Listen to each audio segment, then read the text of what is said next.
Hey everybody, Dan the Safety Man here. Definitely at work. So what I want to talk to you today about is, again, high-risk work. So last week we talked about confined space entries, and these are our other types of high-risk work. So today we're talking about number 2, live electrical work. So as with confined space entry, live electrical work needs a significant amount of planning on the job site. Now, with that planning goes planning for a shutdown. Live electrical work can be avoided 95% of the time if we just plan a shutdown. That is always the preferred way to do it. We work with the owners, we work with the general contractors, we work with the other trades on the job site to let them know we're going to do a shutdown. That is always the better option rather than performing work live. So if we can't perform a shutdown, then we have to do the work live. That takes some planning, and that takes a significant amount of proper PPE to do. So let me give you some examples of that PPE.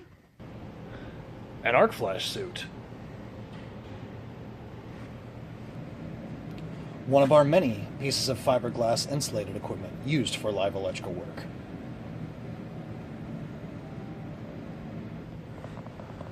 Perhaps one of our 2 styles of insulated blankets, the yellow being rated for 1,000 volts, or the orange rated for 75,000 volts. It depends on what kind of live parts you gotta cover.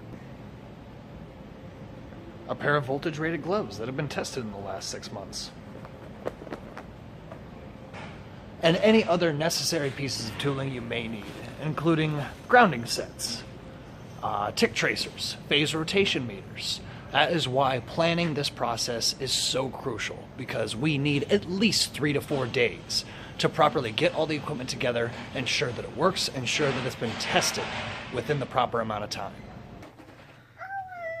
So, in conclusion, we got to make sure that we're getting the proper equipment to our job sites if live electrical work has to be completed. Because that is the only way we're going to make sure the guys performing that type of work get home safely to their families every night.